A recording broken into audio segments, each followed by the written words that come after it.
The social media landscape has changed. Following the same tactics from 2022 and 2023 just won't work anymore. Following tactics from 2022 and 2023 won't work if you want to get clients as a registered dietitian. If you want to learn how to market yourself as a dietitian, you're going to have to focus on building relationships. This means flexing your communication skills, making an effort even when it might feel a little uncomfortable to talk to new people or re-engage with your existing contact list. You're also going to want to build a brand. Now, I know that can feel a little scary and intangible, like what does that even mean? But the most basic form of building a brand would be showing up and thinking about how you offer value and position yourself and what it is that you do and why you do it. And all of those questions can take our clients some time to learn. But getting started in that process means that you're showing up online and you're showing up consistently and you're showing your face on the internet. And the more you do that and make time to engage in conversations with people, even if they're strangers, the more you'll feel comfortable. And feeling comfortable increases your confidence. And when you're confident, you're more likely to build habits that will help you position yourself as an authority figure. And when you're feeling confident, potential clients pick up on that and they're more likely to want to work with you.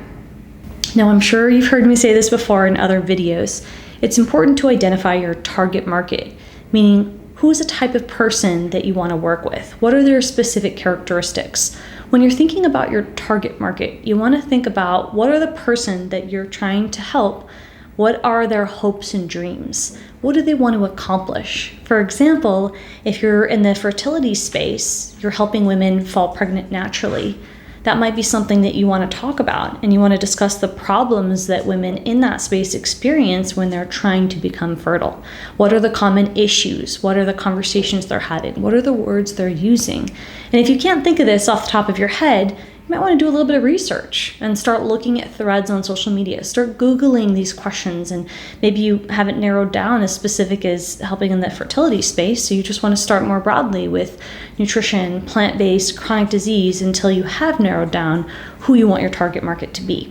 Now, this process is iterative and it takes some steps, and I've had a whole proprietary system to walk you through how to do this, including a market research tracker, so you can tabulate what you're finding on the internet and the conversations you're having with people into a spreadsheet. And then you can look at that spreadsheet to better help you craft your message and focus how you want to create content online that will attract more people. Now, creating content online is how you help impact more people, help people know you exist, and it's one of the best ways to grow online products and programs.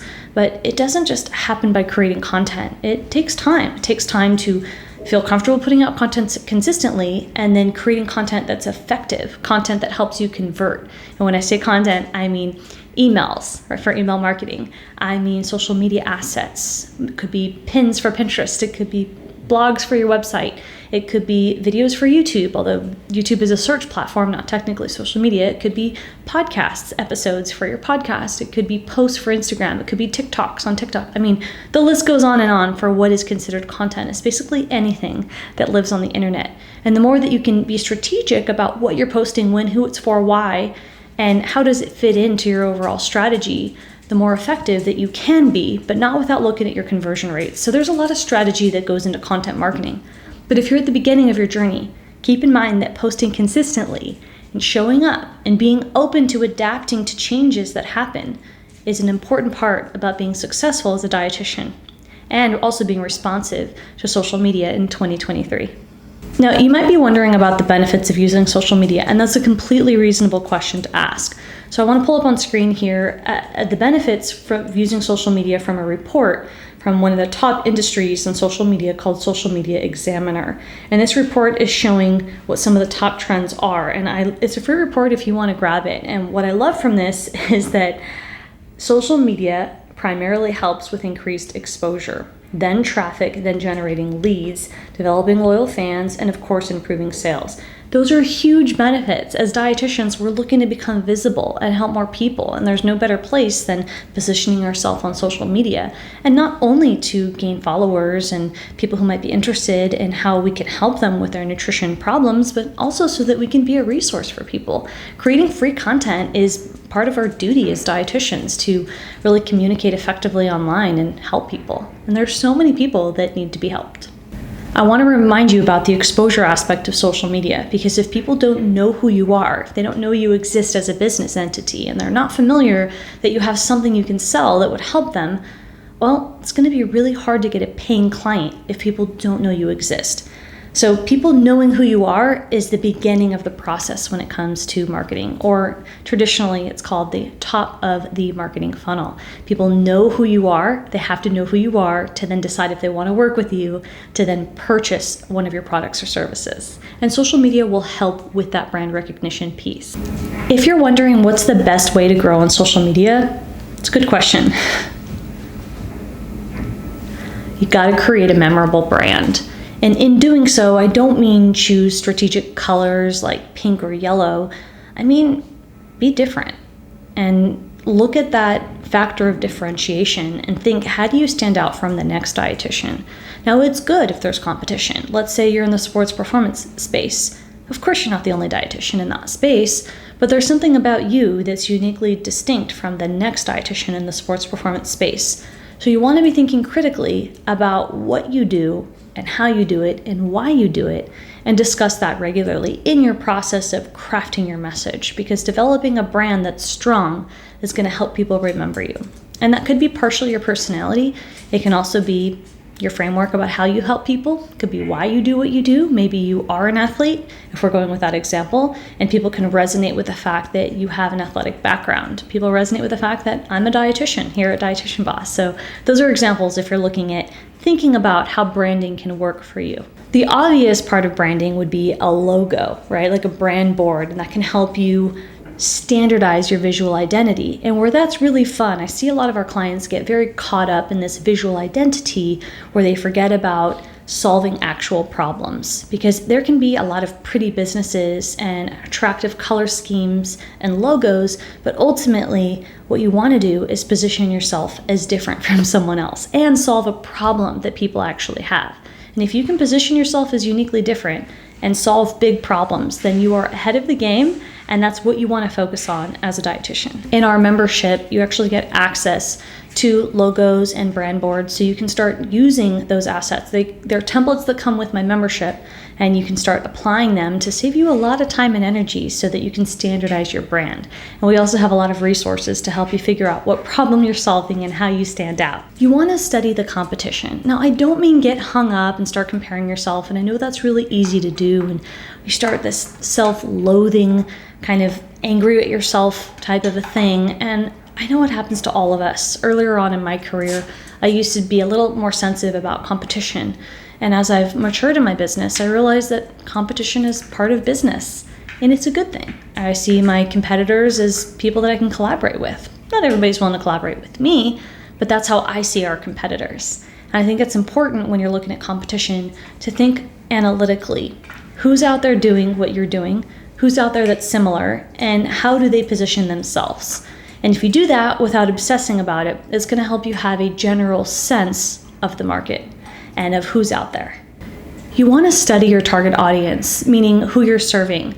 Let's say you're helping athletes, I'm just going off that example today, then where are they hanging out? What are they talking about?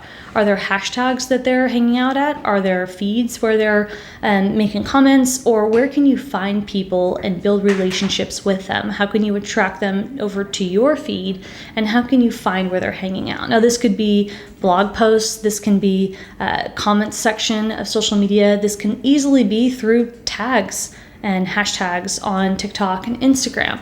So constantly engaging in conversations is how I started this business. I used to go on Dietitian Chat, Dietitian Eats, and I would genuinely build relationships with dietitians and talk to them about their photos and ask them how they're doing. And I would do that every day. That's how I grew this business, is by building relationships with dietitians on Instagram who wanted to use Instagram to build a brand, and they wanted to create alternative revenue streams in their practice, and they just didn't know how to do it. And it all started from just building genuine relationships. Now, not every person I talked to became a client, but a lot of them did. And that's a great way for you to think about how you want to grow your business too. You want to make a publication calendar so that you can be consistent with your content.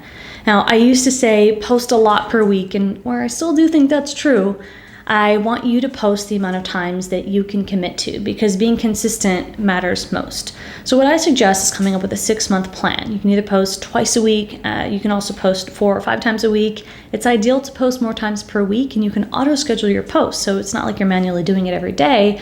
But of course, each post is going to take a little bit of time. Now, if you use templates, and we've got templates in my membership, that speeds up the process, right? I've got captions for you and templates for actual posts so that it's easy for you to create content and schedule it out. But it's still a skill you're going to have to learn.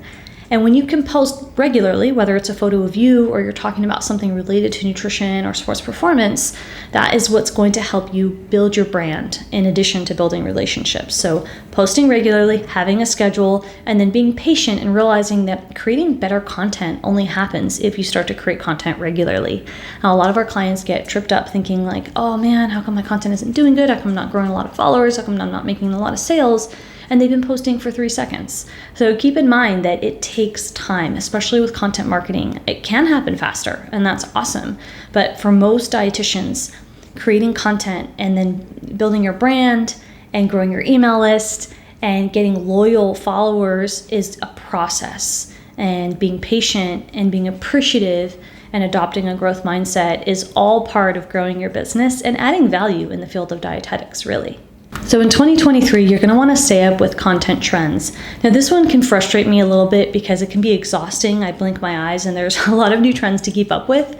And as you progress in your business and you have a lot of other responsibilities, it can definitely feel laborious to keep up with trends to the extent that they're pushed on social, especially like Instagram and TikTok. So I just want to keep in mind that think about one concept of a trend. And if you're trying to not get overwhelmed or exhausted from trends, just know that short form video is the most popular trend. So if you can find some way to create short form video, it's ideal if you can show your face, a video of you, but even if you're just using words animated and you're creating that on Canva for free and then scheduling it to post, that's a great way to get started. Let's say you're sharing 3 tips about how to, build your plate for a long run or whatever it might be. Whatever you're creating for your content, make it into a short form video. So that means a video under a minute or less, and post that on Instagram, TikTok, etc. And that will be a great way for you to stay ahead in 2023, because posting still images are not, they're not completely dead, but they're definitely a thing of 2022. So in 2023, to stay relevant, you want to be posting video, and you want to be posting short form vertical video on Instagram and TikTok, and even on YouTube for shorts.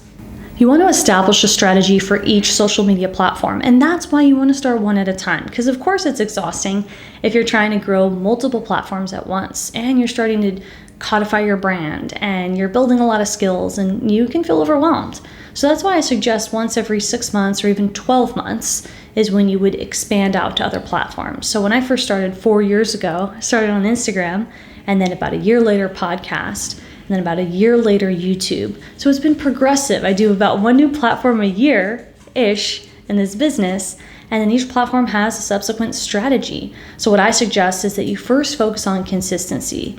Do you have a goal for how often you're posting, and are you actually doing that? Now, in my membership and in my other services as well here at Dietitian Boss, I give you strategies and step-by-step frameworks so that you know, based on what strategy and what platform you're using, how you're marketing, you have a step-by-step plan of what to do for the next 6 months. And that can be helpful because you don't want to start to, focus on your business and forget what you had committed to doing. You want to have it written down on paper and then check it off to make sure that you're making progress. And that's really going to help you have something written to look back on and make sure you're improving.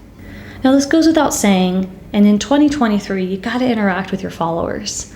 So it's not enough to just show up and make content, which is what a lot of our clients, especially newer dietitians, newer in business, say, well, I created this post, I created this reel, why aren't I getting clients? And listen, creating content is part of it, and that's great.